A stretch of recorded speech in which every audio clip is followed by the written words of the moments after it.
서론이 길어서 죄송해요. 지금부터 설교할게요.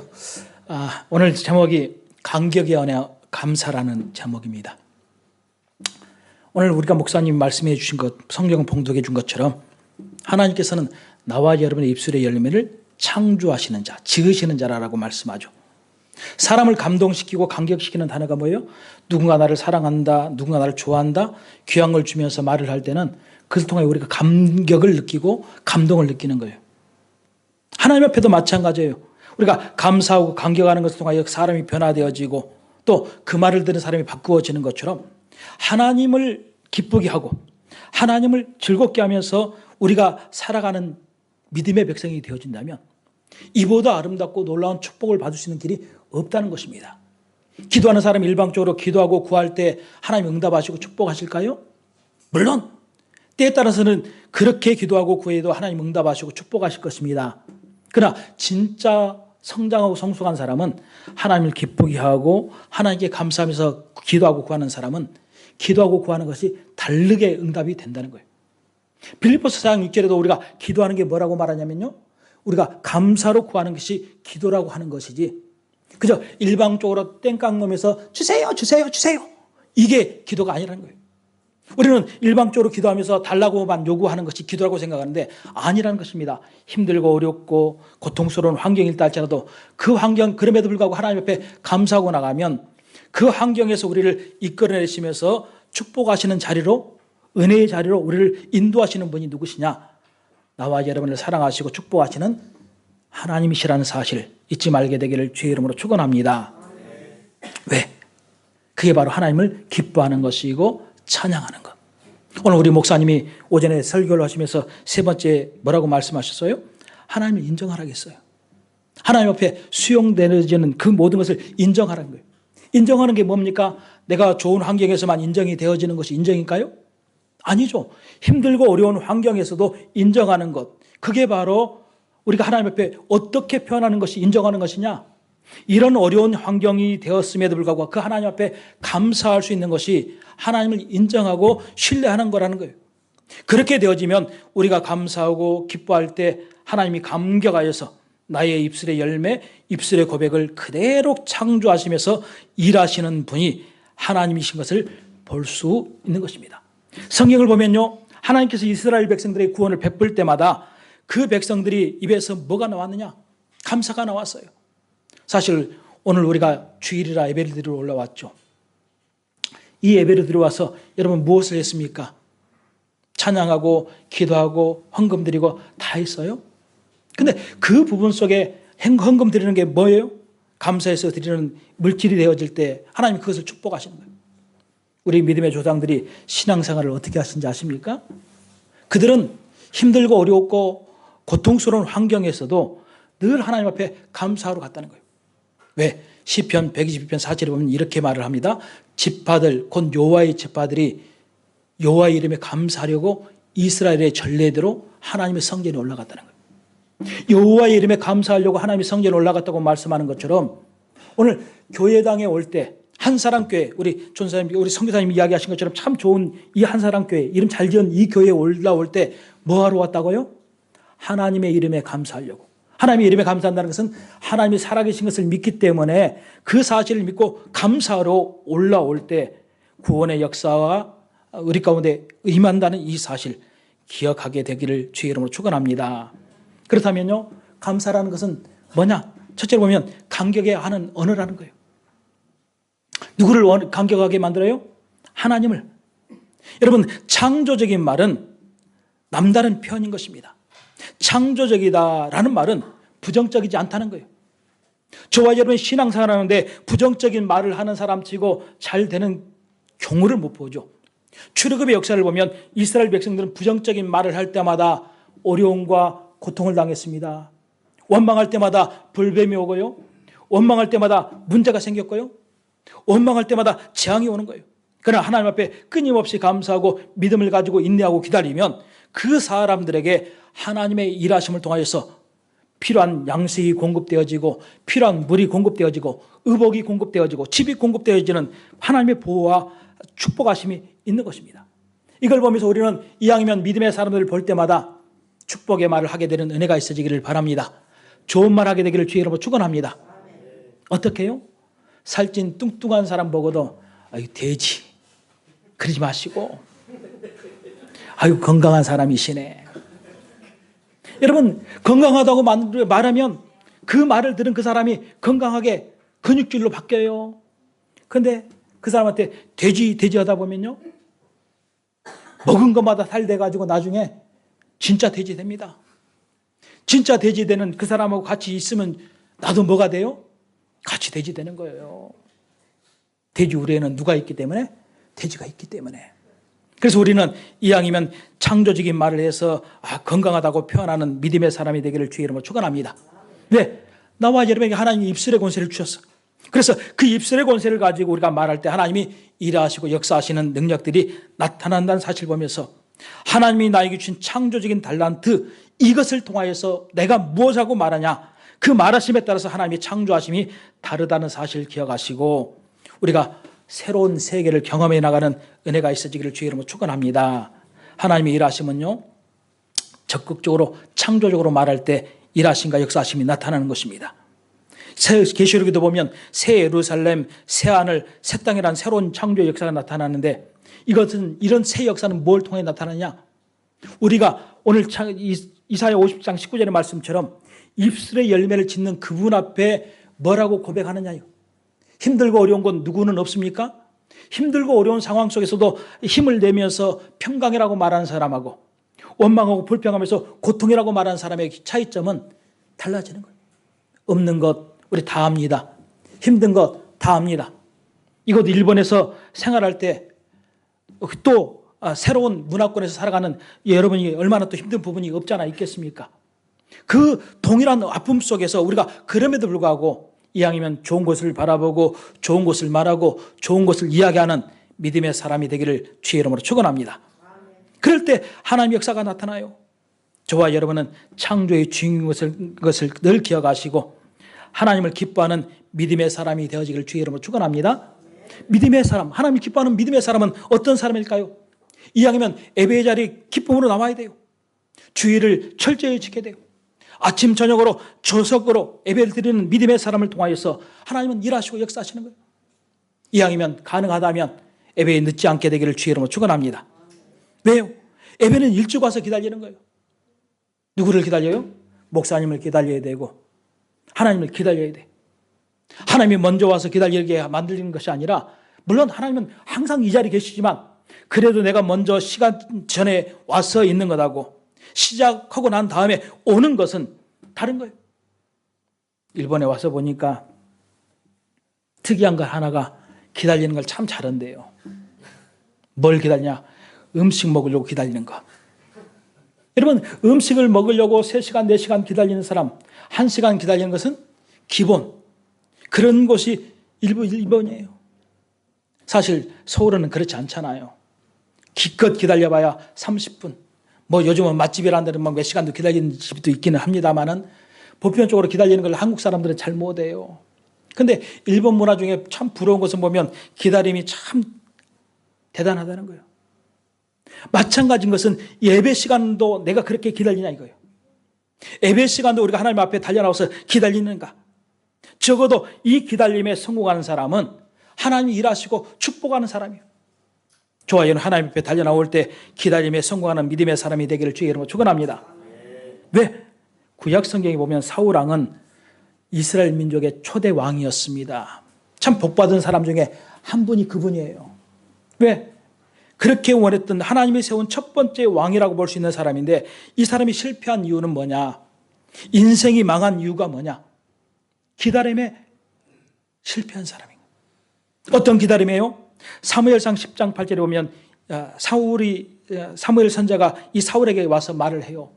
내가 때가 되어지면 가서 예배를 인도할 테니까 왕이시여 내가 갈 때까지 이 전쟁을 앞서가지도 말고 조금 기다리십시오. 모년 모월 모시까지 갈 텐데 기다리세요. 그 말을 들었던 사울왕이 뭐라고 말하냐면 가서 기다립니다. 이렇게 말해요. 사무엘상 10장 8절에 너는 나보다 앞서 길갈로 내려가라. 내가 내게로 내려가서 번제와 화목제를 드리리니 내가 내게 가서 너의 행할 것을 가르칠 때까지 7일을 기다리라. 왜 7일이요? 7일을. 근데 사무엘상 13장 8절과 9절에 보면 이렇게 말해요. 사울은 사무엘이 정한 기한대로 1일 동안 기다렸으나 사무엘이 길갈에 오지 아니하매 백성들이 사울에게서 흩어지는지라. 사울이 이르되 번제와 화목제물을 이리로 가져오라 하여 번제를 드렸더니. 이 말은 뭘 말합니까? 사무엘 선지자가 오기로 한 그날까지, 그 시간까지 이스라엘 백성들 모아놓고 전쟁에 나가기 전에 먼저 예배 드리려고 사울 왕이 기다리고 있는데 선지자가 약속한 그날이 안 왔어요. 여러분, 목사님이 우리 가정에 신방 온다고 했는데 언제요? 정해진 시간에 안 왔어. 그래서 기다리지 않고 볼일 보러 다 가는 거예요. 사람들이 아이고 엄마 목사님 안 오시니까 나 막 그러니까 급한 마음에 예배는 드리긴 드려야 했으니까 어떻게 해요? 엄마가 예배를 인도해버리는 거예요. 그러면 목사님이 신방이 돼요, 안 돼요? 그건 목사님이 신방이 아니죠. 하나님이 오시겠다고 말씀하셨고 선지자 사무엘이 오겠다고 말했으면 적어도 기다리는데 정한 이래 동안 기한이 지났음에도 불구하고 사무엘이 오지 않는 이 모습을 보면서 이제 백성들이 뿔뿔이 흩어지는 이 다급한 상황을 보니 사울이 어떤 마음이 듭니까? 자기가 제사를 드려야겠다 싶어서 제사를 드리고 말았어요. 우리는 예배만 드린다고 생각하면 안 되는 것입니다. 적어도 이 강단에 세운 목사님을 통하여서 이 목사님이 올 때까지 기다리면서 인내하고 참는 것, 그걸 통해 하나님이 일하시고 역사하시면서 축복하는 거지. 우리가 대강 예배 드리고 빨리 갑시다. 바쁜데 목사님 늦게 왔는데 아이고 그 시간 어떻게 기다려. 빨리 일 보러 가야지. 사업이 급한데 일 보러 가야지. 그러면서 가버리면 안 된다는 것입니다. 그러면서 이 기다리지 못함을 통하여서 사무엘 선지자가 13절에 이렇게 말해요. 그리하였다면 이스라엘 여호와께서 이스라엘 왕의 나라를 영영히 세우셨을 것입니다.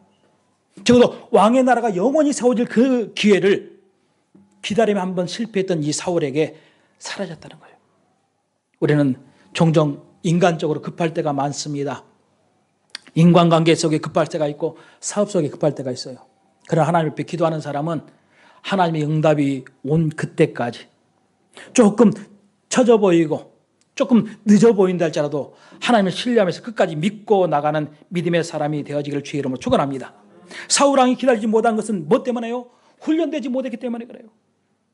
일본에 와서 보니까 기다림에 참 익숙한 이 훈련이 잘 된 것 같아요. 근데 음식 먹을 때만 기다리지 마시고 식당 앞에서만 기다리지 마시고 예배당에 와서도 교회에 와서도 기다리는 훈련을 잘하는 믿음의 사람. 그러므로 소중한 것은 뭐냐? 이 예배를 내 것으로 만들어야 돼. 적어도 하나님 앞에 달려나와서 예배드리는 그 모든 것이 내 것이 되어지는 그 자리를 걸어가게 되기를 주의 이름으로 축원합니다. 내 것으로 만들려면 예배에 충실해야 돼요. 예배에 충실한다는 게 뭐예요? 늦게 오는 것보다는 빨리 오는 것. 오늘 2019년 들어 처음 들어 오후 예배를 하는데 이 오후 예배도 이왕이면 처음부터 동참하는 이 마음들. 처음에 왔으니까 공예배가 있는 그 시간만큼은 2019년 끝까지 인내하면서 기다림에 동참하는 이 충실함을 통해서 하나님은 일하실 줄로 믿습니다. 다니엘서 보니까 다니엘은 어떻게 했느냐? 하나님 앞에 기도하는 자리에 있으면서 불구하고 끊임없이 감사했다는 거예요. 적어도 예배의 자리에 달려나온 사람은요, 힘들고 어렵고 방해물이 있어도 끊임없이 감사하면서 살아가는 것이 필요한 것입니다.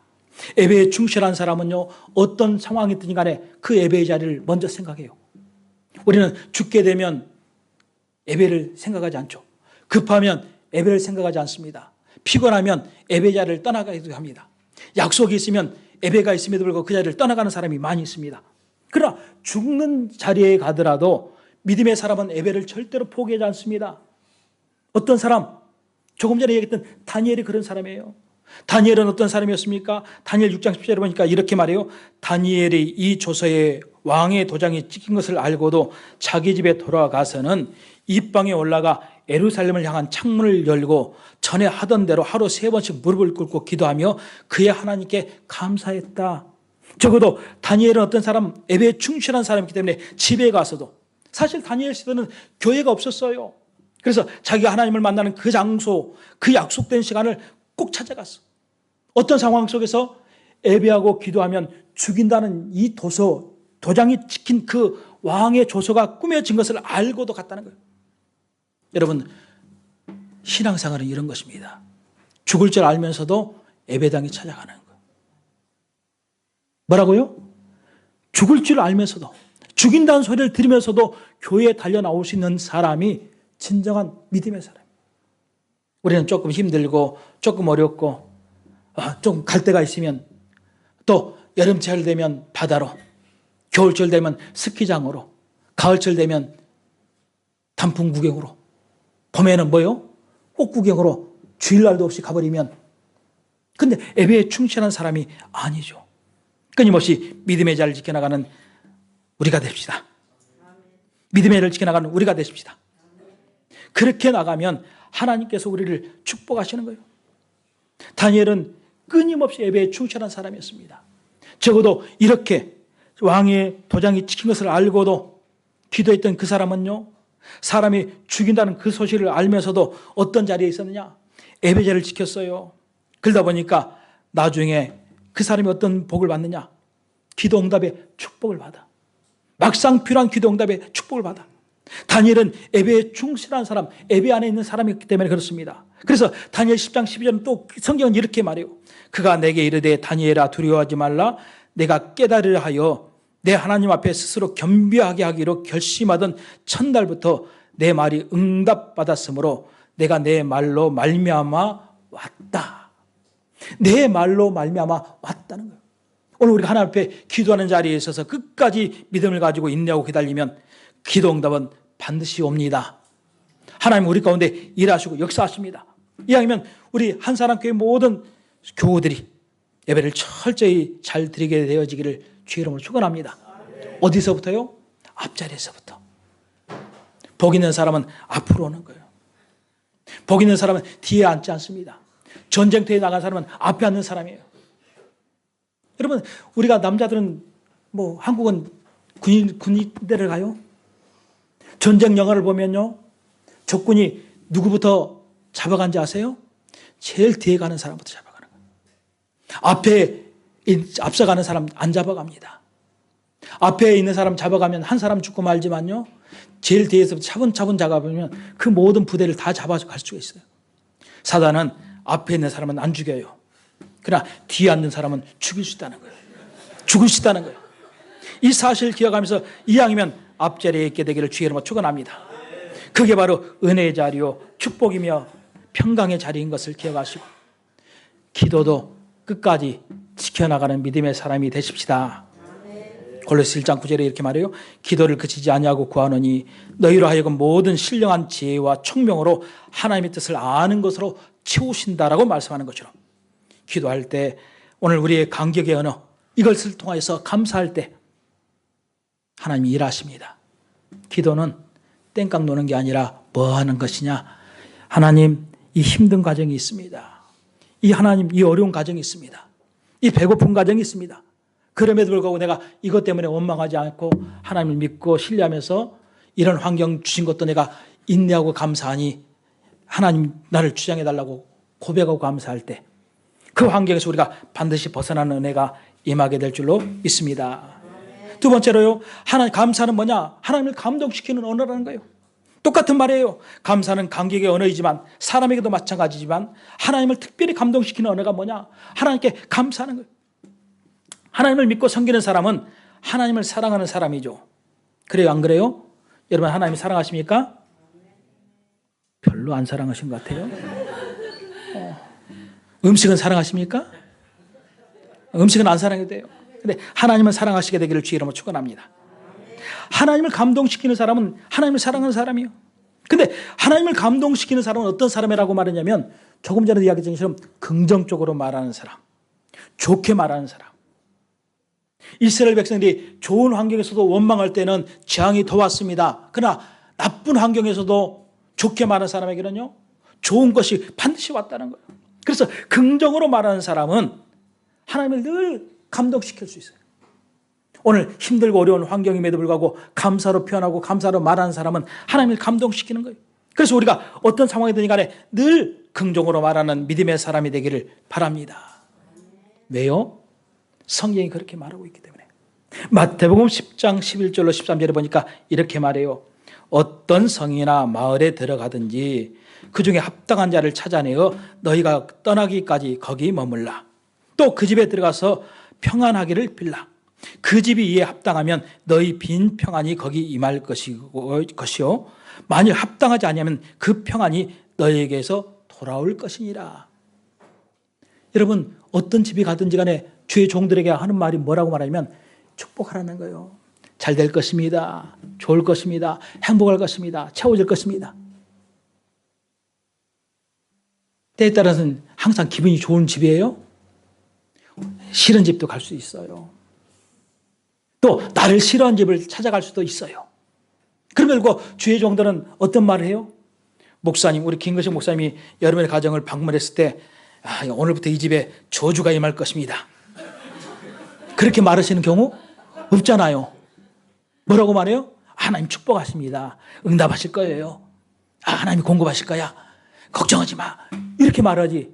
오늘부터 이 집에 재앙이 올 건데. 재앙이 올 걸 알면도 그렇게 말하잖아요. 뭐라고 말해요? 복을 빌어주는 거예요. 주의 종들에게 하나님 주신 입술의 권세는 뭐냐? 저주하라고 하지 않았어요. 항상 축복을 빌라고 말한 것처럼 축복을 빌어주는 믿음의 사람이 되십시다. 여러분의 입술의 고백도 마찬가지예요. 우리 집안에 지금 죽을 일이 많이 있죠. 힘들고 어려운 일이 많아요. 곧 지금 하는 땅이 무너지고 하늘이 무너지고 땅이 꺼질 그런 상황이 있을 수 있어요. 그럼에도 불구하고 믿음의 사람은 어떻게 말해야 되냐면 좋게 말해야 돼요. 열왕기하 4장에 보면 엘리사 시대의 수냄 여인이 있었습니다.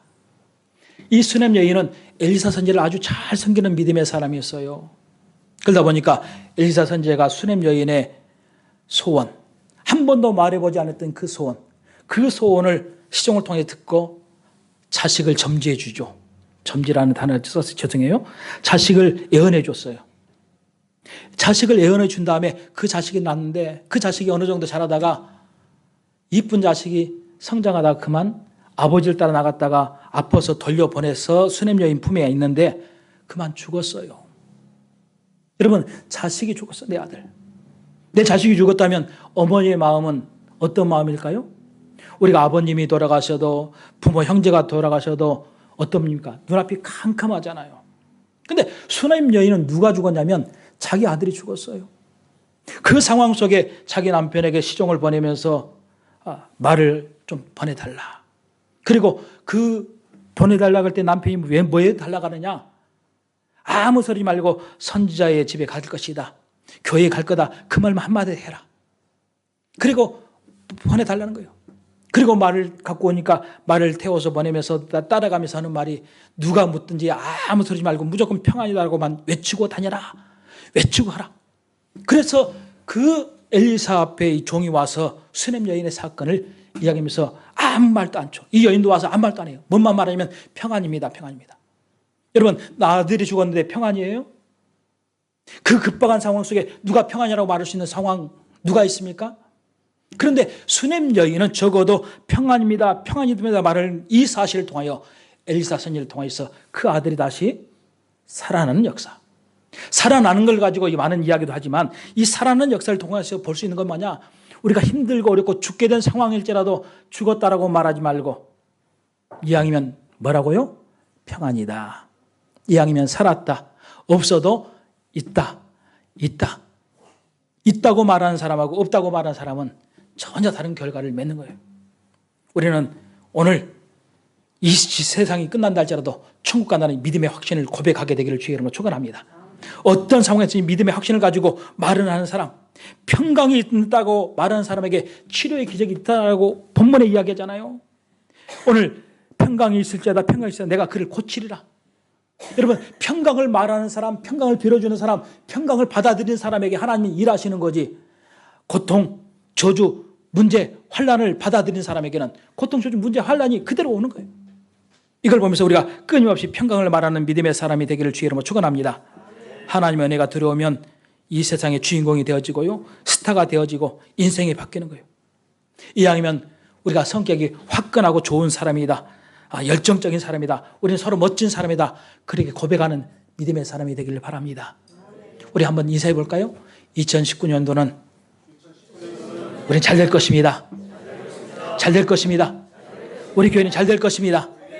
우리는 화끈합니다. 그런 고백을 통해서 교회가 잘 되고 잘 되게 되길 바랍니다.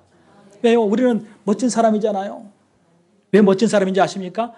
우리가 서로 잘난 사람이기 때문에. 여러분, 왜 내가 잘난지 아세요? 우리 아버지가 멋지잖아요. 우리 아버지 못 보셨죠? 한 번도.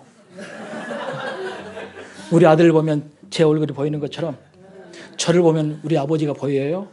근데 그 아버지를 떠올라보면 하나님이 보이시는 거예요.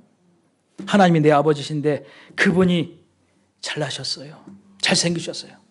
우리는 아버지를 닮았으니까 잘난 거예요. 이왕이면 자기를 긍정적으로 말하십시오. 어떻게 해요? 나는 잘생겼다. 나는 이쁘다. 다른 사람이 나를 무시하고 안 이쁘게 봐도 나는 어떻게 봐요? 이쁘게 보는 거예요. 나 스스로 멋있게 보는 거예요. 왜요? 지 눈에 안경이니까 자기 마음으로 사는 거지. 아니, 누가 나를 인정해 주지 않는데 내가 나 자신을 인정하지 누가 남이 나를 인정해 주나요? 오늘 내가 스스로 나를 인정하시고 나는 그래도 얼굴은 잘생겼어. 응? 그래도 이 정도면 괜찮아. 그렇게 말하게 되기를 바랍니다. 나는 우리 김근식 목사님을 인터넷 사진으로 봤는데요. 진짜 잘생기셨더라고요. 근데 김근식 목사님 나를 또 인터넷에 뒤졌대요. 들어보니까. 근데 우리 집사람도 모르는 사진을 본 거야. 둘이 같이 있는 사진을. 바닷가에서 찍은 사진. 그래서 뭔 사진을 봤다고. 그럼 내가 다잡아봤더니 그 사진이 올라가는 거야. 저도 얘들 봤지만 관심도 없이 있었거든요. 근데 하여간 그걸 보면서 봤다가니까 그래, 그래도 나 잘생겼으니까 괜찮아. 서로 우리 잘생겼다고 말하고 고백하는 믿음의 사람이 되십시다. 긍정적으로 말해야 돼요. 자기 자신을 좋게 말해야 돼요. 그럴 때 우리가 좋은 예배자가 되는 거예요.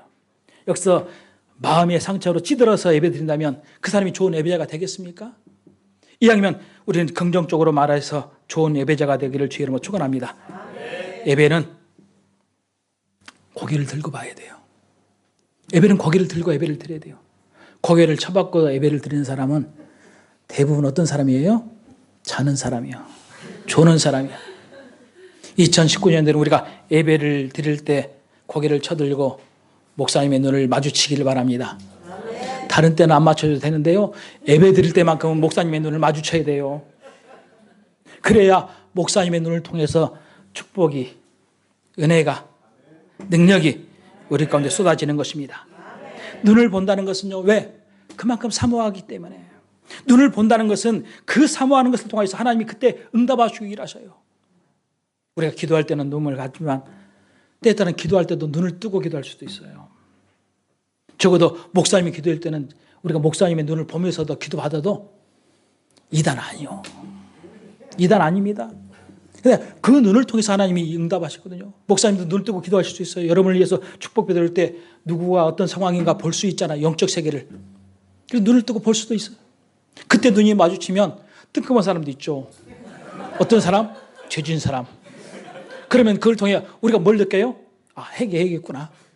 그래서 우리가 회개해서 천국 간다면 얼마나 더 좋아요. 오늘 어쨌든 간에 예배에 동참하는 믿음의 사람을 통해서 사모하고 기뻐하면서 예배드리는 믿음의 사람이 되기를 주의 이름으로 축원합니다. 우리가 예배를 드리는 사람은요, 어쨌든 감사하며 드리는 거예요. 예배를 드릴 때 알맹이 없으면 사람들은 뭐에 빠지냐면 화려한 행사에 빠져.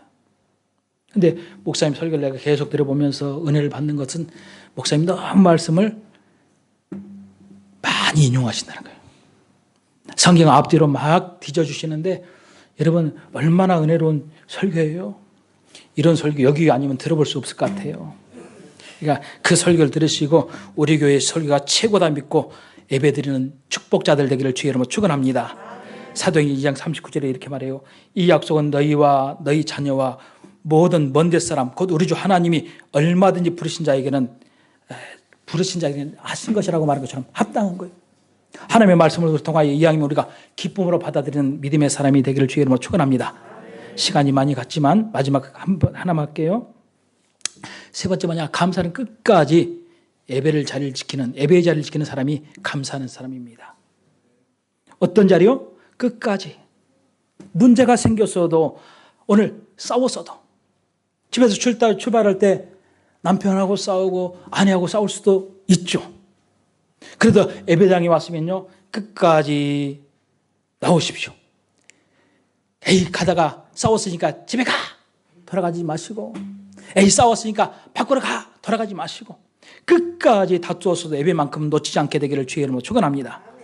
그럴 때 하나님 응답하시는 거예요. 골로새 4장 이제는 이렇게 말해요. 기도에 항상 힘쓰며 기도에 감사함으로 깨어있으라고 말한 것처럼 기도는 그치지 않는 거예요. 예배는 그치지 않는 거예요. 주일날 예배는 기분이 나빠도 달려나와야 됩니다. 싸웠어도 달려나와야 돼요. 아프고 문제가 있고 고통이 있어서 죽어간다 할지라도 달려나오게 되기를 주의 이름으로 축원합니다. 수네미아는 심히 어떻게 달려왔다겠어요? 아들이 죽었음에도 불구하고 선지를 향해 달려왔어. 그러니 그 자식이 살아나는 것처럼 기도를 끊임없이 해나가면 우리 가운데 기적이 일어나는 것입니다. 다니엘 10장 13절에 보니까 다니엘이 그렇게 기도할 때 여러분 중간에 하다가 몇 번 하다가 포기했으면 응답이 왔을까요? 아니죠. 13절에 이렇게 말해요. 그런데 바사국군이 21일 동안 나를 막았으므로 21일 동안 막았대요. 기도 응답을 갖고 오는 이 천사장을 막았어. 근데 군장 하나가 미가엘이 나를 도와줌으로 군장 하나 미가엘이 나를 도와줌으로 그 기도를 통해서 응답이 왔다는 거예요. 21일 동안 끊임없이 기도했더니 예배자를 지켰더니 기적이 일어난 것처럼 한 번 해보고 가지 마시고 두 번 해보고 포기하지 마시고 세 번 해보고 이제 주저앉지 마시고 그래도 약속했다면 그 시간까지는 끝까지 지켜나가는 믿음의 사람, 예배를 끝까지 지키면서 이 예배당을 지켜나가는 믿음의 사람이 되기를 주의 이름으로 축원합니다. 우리는 이런 축복의 열매를 보아야 돼요. 기도의 응답을 보면, 기도의 열매를 보면 기도가 재미나는 것입니다. 그러나 기도의 응답이 없는 사람은요, 기도 저런 걸 왜 하지? 저 짜부듯이 힘든 걸 왜 하지? 그런 마음이 들어요. 그러나 하나님을 일하심을 믿고 인정하심을 믿고 끊임없이 기도하면 그 역사를 보면 그때부터 하나님이 더 크게 역사하시고 축복하실 줄로 믿습니다. 영적 세계의 축복, 기도의 세계의 축복은 엄청난 세계인데 그 축복과 응답이 내 것이 되어지는 믿음의 사람이 되기를 주의 이름으로 축원합니다. 내 것이 된 것을 본 사람은요, 하지 말하게도 해요. 근데 내 것이 된 것을 경험하지 못한 사람은 하라게도 못하는 거예요. 오늘 이왕이면 우리는 기도의 사람으로 끝까지 지켜나가게 되기를 바랍니다. 내 것이 되려면 직접 보여야 되는데 보여지는 세계는 뺏길 수 있어요, 없어요? 뺏길 수 있어요. 그러나 영적 세계는 지금 보이지 않지만 그것은 내게 들어오면 세상이 뺏어가지 못해요. 마귀의 새끼는요, 죄송합니다, 새끼라 해서 마귀는요 내가 보는 보여지는 것을 뺏어가요. 근데 우리는 보여지는 것에 일이 일비하면 다 뺏기지만 보이지 않다 할지라도 하나님을 믿고 나가면 그 일을 통해서 하나님이 우리 가운데 더 큰 은혜와 능력을 주신다는 사실 기억하시고 끝까지 예배의 자를 지켜나가는 믿음의 사람이 되기를 주의 이름으로 축원합니다. 마지막 시대에는 사단이 빼앗아가는 시대예요. 계시록 3장 11절에도 이렇게 말해요. 내가 속히 이 말이니 내가 가진 것을 굳게 잡아 아무나 내 면류관을 빼앗지 못하게 하라고 말한 것처럼 우리가 받을 영적 세계의 축복은 이 면류관인데 마귀에게 뺏기면 돼요, 안 돼요? 절대로 뺏기지 않게 되기를 바랍니다. 그 뺏기지 않는 비결이 뭐냐? 예배의 자리를 지키는 거예요. 교회의 예배 자리를 지키는 거예요. 주의를 꼭 지키는 거예요. 힘들고 어렵더라도 이 자리를 지켜나가는 믿음의 사람이 되십시다.